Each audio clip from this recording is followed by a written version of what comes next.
नमस्कार, स्वागत है आप सभी का। न्यूज़ 1 इंडिया देख रहे हैं आप और मैं हूं आपके साथ कृतिका। आज पूरे देश भर में महाशिवरात्रि का पावन त्योहार धूमधाम के साथ मनाया जा रहा है। वाराणसी के काशी विश्वनाथ धाम में बाबा की एक झलक पाने के लिए रात से ही भक्तों की लंबी कतार लगी रही। काशी के सभी शिवालयों में आज उत्सव मनाया जा रहा है। बनारस में शिव बारात भी निकाली जाएगी। ये एक ऐसा पर्व है जिसे देवों के देव महादेव की रात के रूप में जाना जाता है। हिंदू पंचांग के अनुसार फागुन मास की कृष्ण पक्ष की चतुर्दशी तिथि को महाशिवरात्रि का पर्व मनाया जाता है और आज के दिन इस दिन व्रत रखने का भी विशेष विधि विधान है। महाशिवरात्रि के दिन ही भगवान शिव और मां पार्वती का शुभ विवाह हुआ था।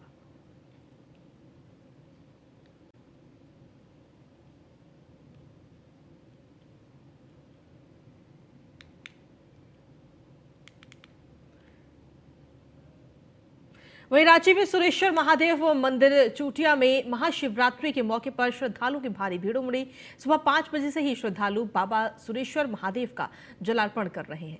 श्रद्धालुओं की भीड़ बढ़ती जा रही है। सुबह से दूर दूर से लोग मंदिर पहुंचे शंकर भगवान का पूजा अर्चना कर रहे हैं और आज के दिन इस मंदिर में जो भी भगवान से मांगते हैं उनकी मनोकामना पूर्ण होती है।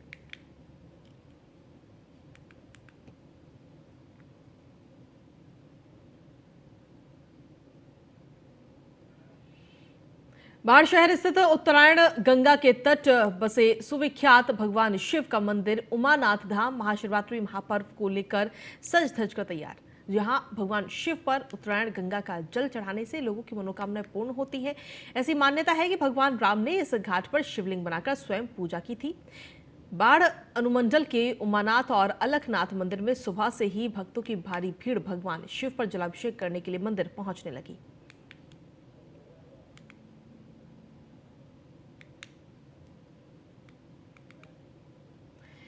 तो आज सुबह से ही मंदिरों में भक्तों की भारी भीड़ इस वक्त लगी हुई है। आज भगवान भोलेनाथ का दिन है। महाशिवरात्रि के इस पर्व पर मंदिरों में भगवान शिव के जयकारों के साथ सभी शिवालय गूंज रहे हैं। फिलहाल तस्वीर आपको दिखा रहे हैं बिहार के बाढ़ की, जहां उमानाथ मंदिर में भक्त सुबह से ही भगवान भोलेनाथ का जलाभिषेक कर रहे हैं।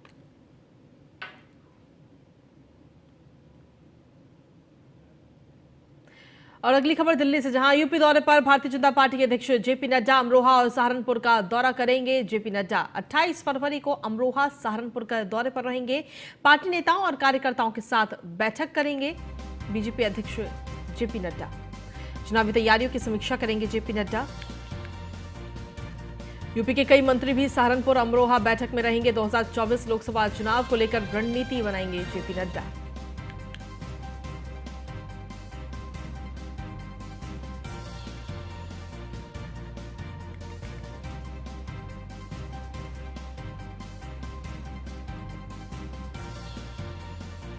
और अधिक जानकारी के साथ हमारे संवाददाता पीयूष तिवारी जुड़ गए फोनलाइन पर। पीयूष, क्या कुछ ताजा अपडेट है आपके पास में जेपी नड्डा के दौरे को लेकर?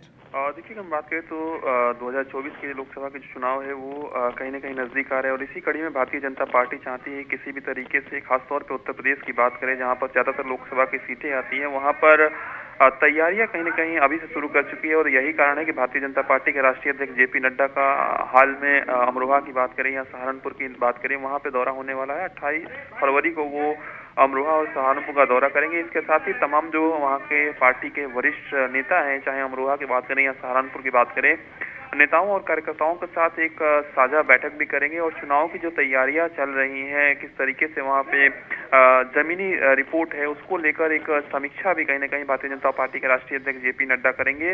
इस दौरान उत्तर प्रदेश के कई मंत्री भी सहारनपुर अमरोहा में मौजूद रहेंगे और बैठकें करेंगे और निश्चित रूप से 2024 के चुनाव को लेकर एक रणनीति बनाई जाएगी, क्योंकि भारतीय जनता पार्टी चाहती है कि अभी से जो जमीन है वो तैयार किया जाए, क्योंकि भारतीय जनता पार्टी के लिए सबसे बड़ी चुनौती है कि किस तरीके से जातिगत समीकरण सेट करना है और सबसे बड़ी बात है कि केंद्र सरकार की योजनाओं को गांव-गांव तक किस तरीके से पहुंचाना है, ताकि आने वाले चुनाव में भी इसका सीधा जो असर है वो देखने को मिले 2024 के चुनाव में। यही कारण है कि बैक टू बैक जो बैठकों की बात करें या दौरों की बात करें, भारतीय जनता पार्टी के तमाम नेताओं की चल रही है। ऐसे में एक जो दौरा है सहारनपुर का, अमरोहा का, भारतीय जनता पार्टी के राष्ट्रीय अध्यक्ष जेपी नड्डा का, वो काफी महत्वपूर्ण हो जाता है, क्योंकि इस दौरान तमाम तरीके के जो कार्यकर्ता हैं वो भी मौजूद रहेंगे और उनसे भी राय मशवरा और सलाह देंगे। और इसके अलावा कई महत्वपूर्ण बातें जो है वो भारतीय जनता पार्टी के राष्ट्रीय अध्यक्ष जेपी नड्डा की ओर से सुझाव दिए जा सकते हैं।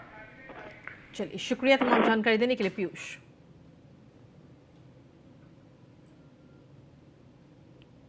बुलेटिन में आगे बढ़ेंगे, बात करेंगे अब मुख्यमंत्री योगी आदित्यनाथ का आज बस्ती का दौरा है, जहां आज शाम 4 बजे बस्ती पहुंचेंगे मुख्यमंत्री योगी आदित्यनाथ। गोरखपुर से बस्ती आएंगे मुख्यमंत्री। एक निजी कार्यक्रम में शिरकत करते हुए मुख्यमंत्री नजर आएंगे। राजा ऐश्वर्य राज सिंह के यहां कार्यक्रम में शामिल होंगे। बस्ती से फिर गोरखपुर जाएंगे योगी आदित्यनाथ।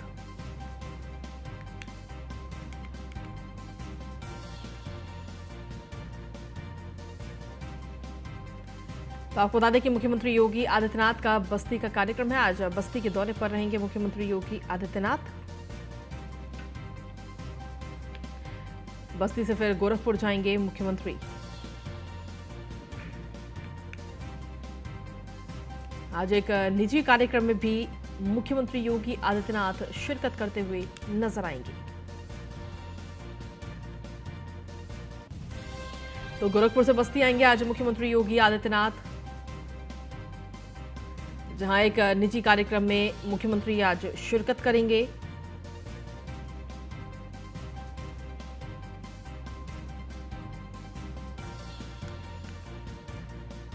बस्ती से फिर गोरखपुर जाएंगे मुख्यमंत्री। अधिक जानकारी के साथ संवाददाता राघवेंद्र सिंह जुड़ गए। राघवेंद्र, क्या कुछ ताजा अपडेट मुख्यमंत्री के बस्ती दौरे को लेकर?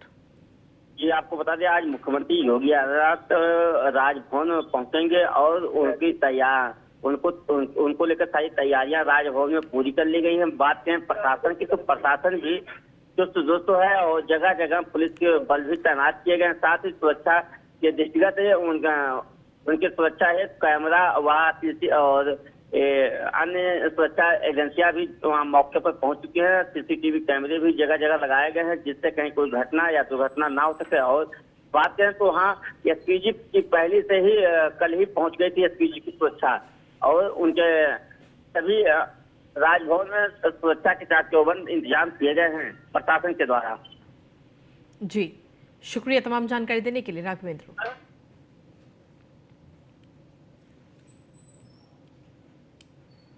और वहीं आज दिल्ली दौरे पर रहेंगे मुख्यमंत्री पुष्कर सिंह धामी। करीब 3:30 बजे दिल्ली पहुंचेंगे मुख्यमंत्री धामी, जहां उत्तराखंड सदन में रात्रि विश्राम मुख्यमंत्री करेंगे। तो मुख्यमंत्री पुष्कर सिंह धामी का दिल्ली दौरा है। आज करीब 3:30 बजे दिल्ली पहुंचेंगे उत्तराखंड के मुख्यमंत्री पुष्कर सिंह धामी।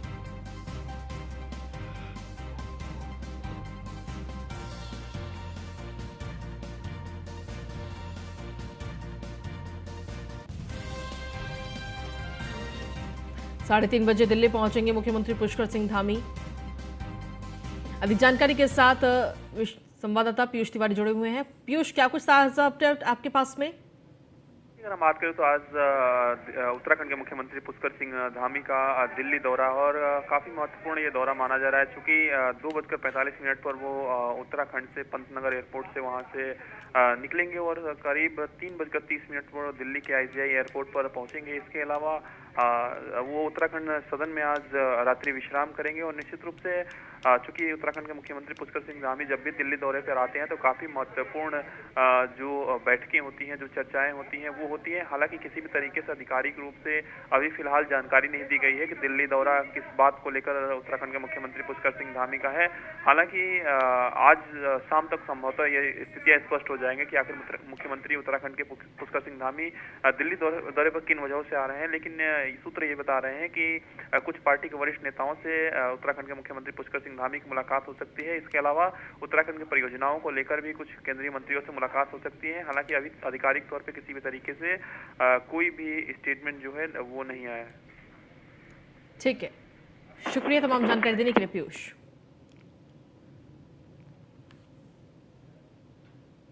वहीं बिहार के पटना में स्वामी सहजानंद सरस्वती के बारे में विशेष जानकारी देते हुए सीताराम आश्रम के सचिव डॉक्टर सत्यजीत कुमार सिंह से हमारे संवाददाता शिवानी किशोर ने खास बातचीत की, जहां सत्यजीत कुमार सिंह ने बताया कि उन्हें जाति धर्म से ऊपर उठाना है। उन्होंने देश के लिए बहुत योगदान दिया, आज उन्हें जाति और धर्म में बांध कर रखा गया। वहीं सीताराम आश्रम के सचिव डॉक्टर सत्यजीत कुमार ने और क्या कुछ कहा, आपको सुनवाते हैं। स्वामी सहजानंद सरस्वती महान व्यक्ति और देश के इतिहास में सबसे जाने जाने वाले व्यक्ति के बारे में आज हम लोग जानेंगे। और हमारे साथ मौजूद है सीताराम आश्रम के सचिव डॉक्टर सत्यजीत कुमार सिंह जी, जो सहजानंद सरस्वती के बारे में विशेष जानकारी देंगे। सर, सहजानंद सरस्वती जी महान व्यक्ति थे, उनके बारे में कई अनुभव चीज़ और जानकारी बहुत सारी चीज़ें सामने हैं, उनके बारे में आप क्या कुछ? मैं स्वामी जी के बारे में एक लाइन में एक बार बीबीसी में सुने थे, Indian spiritual leader, turn out a peasants leader. उनकी पहचान दुनिया में एक अजीबो है।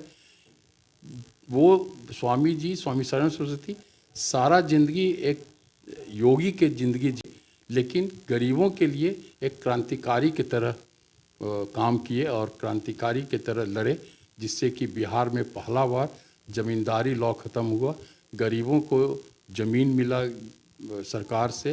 तो ये इनकी पहचान है। और किसानों को स्वतंत्रता संग्राम में लाने वाले स्वामी सहजानंद सरस्वती थे, चूँकि ये किसान नेता थे। इसके पहले स्वतंत्रता संग्राम में बुद्धिजीवी और शहर के ही लोग ज़्यादा पार्टिसिपेट करते थे। इनके गांधी जी के निमंत्रण पे ये आए और कांग्रेस ज्वाइन किए और किसानों को उसमें शामिल किए थे, उनकी पहचान है। स्वामी जी का जन्म ईस्टर्न यूपी में हुआ था, लेकिन उन्हें जब कष्ट हुआ दंडी स्वामी को उपाधि पाने में, चूँकि वे ब्राह्मण नहीं थे, तो वो अंत में शास्त्रार्थ करके अपना दंडी स्वामी उपाधि पाए। लेकिन वो अभियान चलाए कि हमारे हिंदू के जो रीति रिवाज है, पूजा पाठ है, उसमें किसी जाति का अधिचत नहीं होना चाहिए, उसकी कोई एक मोनोपोली नहीं होना चाहिए। तो बिहार आए थे, संस्कृत स्कूल खोले और लोगों को शास्त्र पढ़ाए, पूजा पाठ करने को पढ़ाए और एक कर्म कलाप नाम के पुस्तक लिखी, जिसमें जितना भी विभिन्न बेकार का चीज़ लिखा था उसको हटा करके एक पूजा का अच्छा एक बुक लिखा, जिससे बिहटा के एरिया में दानापुर सब डिवीज़न के लोगों में शुरू किया था। बाद में वो धीरे धीरे उन्हें लगा कि ये जो स्वतंत्रता संग्राम है वो सिर्फ सत्ता परिवर्तन के लिए हो रहा है, ना कि गरीबों का आर्थिक स्वतंत्रता के लिए।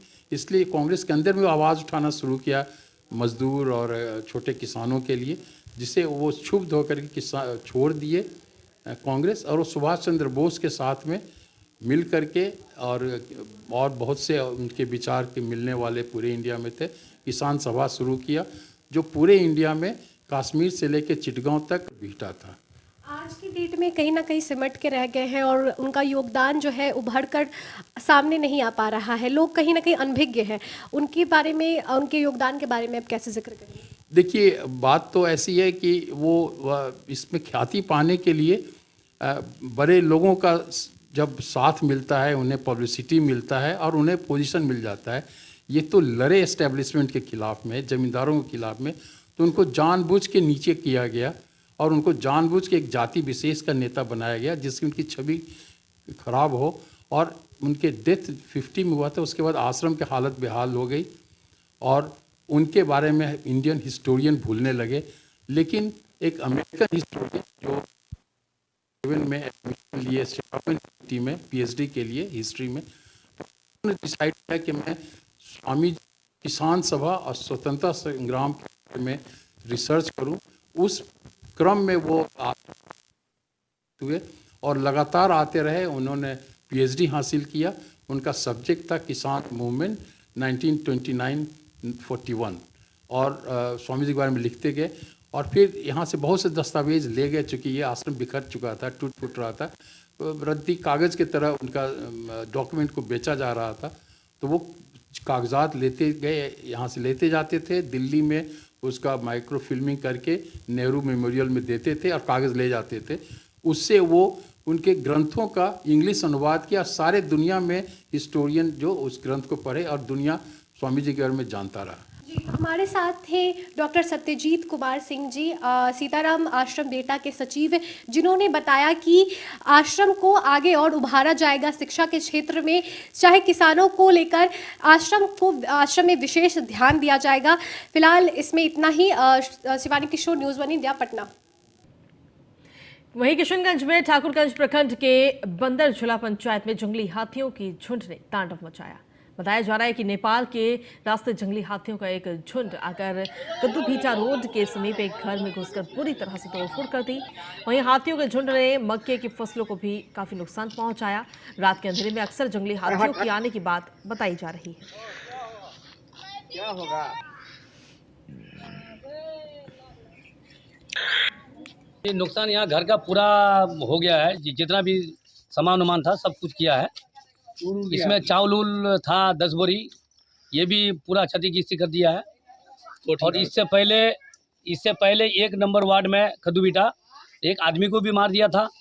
और डर के मारे आदमी सब सोता नहीं है पूरा रात भर। कहीं ना कहीं खौफ का माहौल लगा हुआ है। ये खौफ का माहौल लगा रहता है। हम ये चाहते हैं सरकार से, हम लोगों का निवेदन है ये कि हम लोगों का सुरक्षा के लिए बॉर्डरी इलाका में कुछ किया जाए। सर रात जो है 3 बजे के करीब हाथी आया और आने के बाद जो है पीछे दरवाजे से पहले मारने के बाद जो है किसी एक आदमी निकल करके जो है देखने के बाद देखा तो यह हाथी है। उसके बाद जो है सबको उठा करके जो है ना पीछे ये वाले रास्ते से जो है इन लोगों को बाहर भगाया गया। उसके बाद जो है उधर से देख रहे हैं कि बाहर से कि 2-3 हाथी और भी वहाँ पर खड़े हैं। तो किसी तरह से जान बचा करके वो दूसरे वाले घर में जा करके पनाह लिया, अपने जान बचाया। उसके बाद जो है उधर से देख रहे हैं कि जो है ना पूरे हाथी तोड़फोड़ कर रहे हैं। तो आगे हमारा मांग यही है सर कि सरकार हमारा सहायता करे। दिन मजदूरी करते हैं, दिन खाते हैं। इनका घर से वाकिफ हैं आप, देख लिए कि घर फूस का कच्चा का मकान है। इसके अलावा इसका कुछ भी जगह जमीन नहीं है। खुद मजदूरी करके बाल बच्चों का परवरिश करते हैं। ये हाथी के तंग से घर उसका बर्बाद हो गया है। हम सरकार से, BDO साहब से, CO साहब से, ठाकुरगंज प्रखंड के खुद मांग कर रहे हैं कि इनको कुछ सरकार के द्वारा मुआवजा दिया जाए। गरीब आदमी है। आज शाम को आया था 18 हाथी। हम लोग का बहुत दिक्कत होता है रात में सोने के लिए। दिन भर काम करते हैं, रात को सोने नहीं सकते, घर छोड़ के बाहर भागना होता है। अगली खबर बिहार के किशनगंज जिले से, जहां जिला मुख्यालय स्थित रचना भवन में डीएम श्रीकांत शास्त्री ने सभी विकास मित्रों को प्रशिक्षण दिया। ये प्रशिक्षण जन कल्याणकारी योजनाओं को धरातल पर 100% लागू करने और आम लोगों को कैसे सरकार की विभिन्न योजनाओं का लाभ पहुंचाया जाए से संबंधित था। इस दौरान उप विकास आयुक्त मनन राम, जिला शिक्षा पदाधिकारी सुभाष कुमार गुप्ता, स्वास्थ्य विभाग के DIO देवेंद्र कुमार, जिला कल्याण पदाधिकारी सुभाष कुमार सहित जिला स्तरीय पदाधिकारी उपस्थित रहे।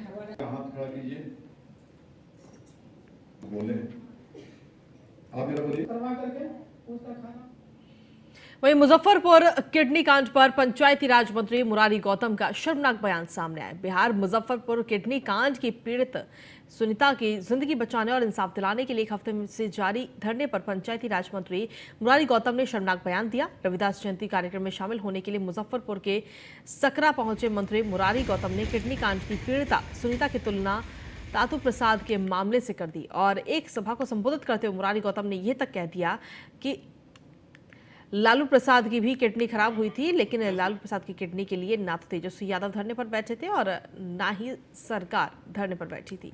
उनकी बेटी ने किडनी डोनेट कर लालू प्रसाद की जान बचा ली, तो फिर सुनीता के लिए जो लोग धरना दे रहे हैं उनमें से कोई एक किडनी डोनेट कर दे। मंत्री के बयान को सुनकर लोगों में आक्रोश भड़क गया। आक्रोशित आंदोलनकारियों का कहना है कि सामाजिक न्याय की सरकार में दलित वंचित है। सरकार के मंत्री का बयान बेतुका हो तो वहां न्याय की उम्मीद नहीं करनी चाहिए। उधर प्रवीण कुमार ने कहा कि सुनीता को जब तक न्याय नहीं मिलता धरना चालू रहेगा। मंत्री के बयान से आहत उन्होंने कहा कि उनका आंदोलन मंत्री के बयानों से डरने वाला नहीं, बल्कि उनका आंदोलन तेज होगा।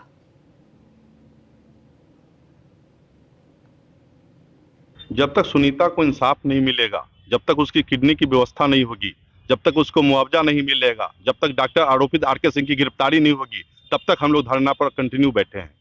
7 दिन हो गए, इतने दिनों के बीच में कोई आया कि नहीं अभी तक आप लोग? अभी तक सरकार और प्रशासन की तरफ से कोई भी हम लोग को आश्वासन नहीं मिला, जिससे कि हमें लगे कि सरकार या प्रशासन हम लोगों के साथ है।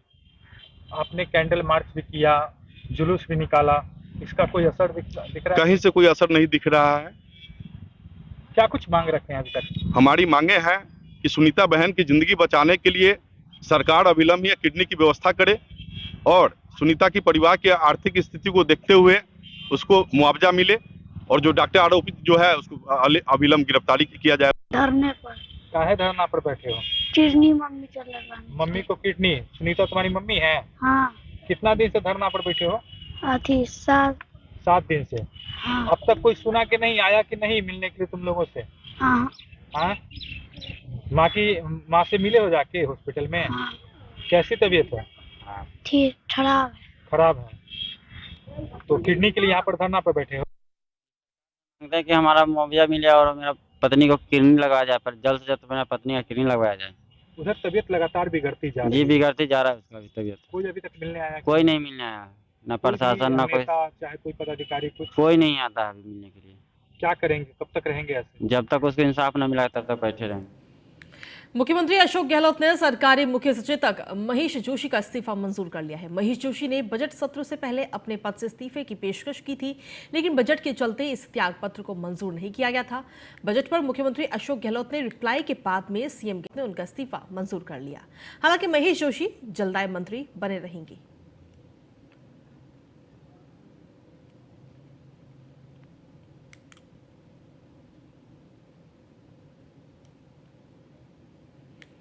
झारखंड के नवनियुक्त राज्यपाल सीपी राधाकृष्णन रांची पहुंचे। आज पद संभालते हुए नजर आएंगे। बिरसा मुंडा एयरपोर्ट पर मुख्यमंत्री हेमंत सोरेन ने पुष्पगुच्छ भेंट कर उनका स्वागत किया। उन्हें गार्ड ऑफ ऑनर भी दिया गया।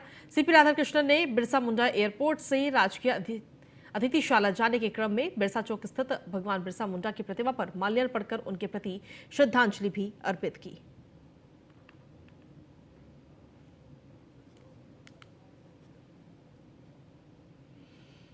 अगली खबर देहरादून से, जहां पर 25 अप्रैल को खुलेंगे केदारनाथ धाम के कपाट। इस वक्त की बड़ी खबर आप तक पहुंचा रहे हैं। महाशिवरात्रि के दिन तारीखों का ये ऐलान इस वक्त किया गया है। इस साल चारधाम यात्रा के लिए ये कपाट खोले जाएंगे। चारधाम यात्रा की तैयारियों में पूरा जिला प्रशासन इस वक्त जुटा हुआ है। वहीं बद्रीनाथ धाम के कपाट 27 अप्रैल को खुलेंगे।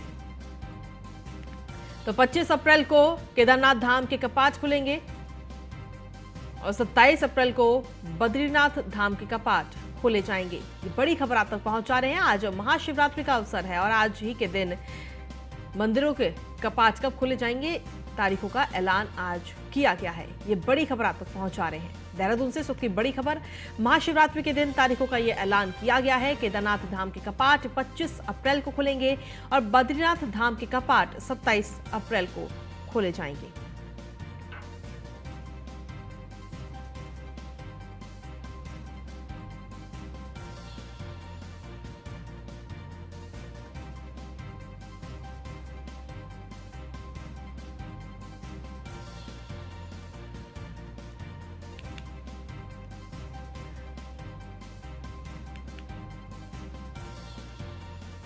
तो बड़ी खबर आप तक पहुंचा रहे हैं। इस साल चारधाम यात्रा के लिए कपाट खोले जाएंगे। केदारनाथ धाम के लिए 25 अप्रैल को धाम के कपाट खोले जाएंगे और बद्रीनाथ धाम के कपाट 27 अप्रैल को खुलेंगे। अधिक जानकारी के साथ विशेष संवाददाता सुदीप जैन जुड़े हुए हैं। सुदीप, क्या कुछ अपडेट आपके पास?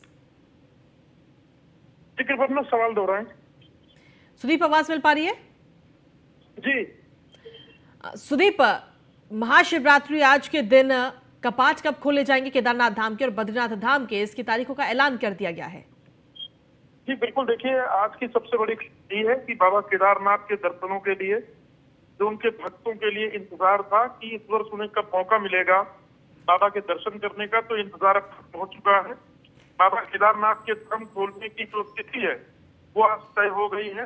25 अप्रैल को बाबा केदारनाथ धाम के कपाट खुलेंगे। बाबा बद्रीनाथ धाम के कपाट खुलने की तारीख पहले ही तय हो चुकी है। महाशिवरात्रि के दिन उखी मठ में जो एक परंपरा है उस परंपरा का निर्वहन करते हुए ये दिन तय की है। और खास बात ये है, मैं आपको बताऊं कि बीते वर्ष 6 मई को कपाट खुले थे और इस वक्त 25 तारीख को खुल रहे हैं।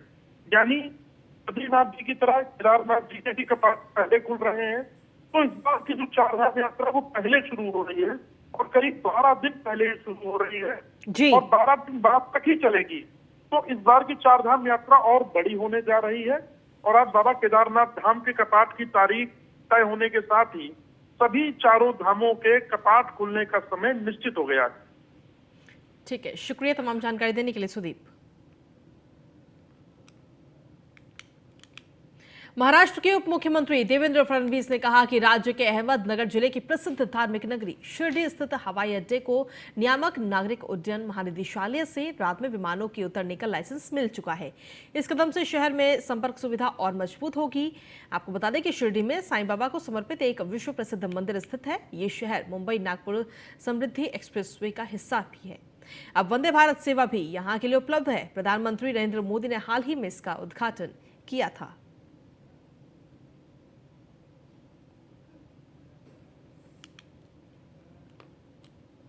और इसी के साथ फिलहाल देश दिन भर में इतना ही। नमस्कार।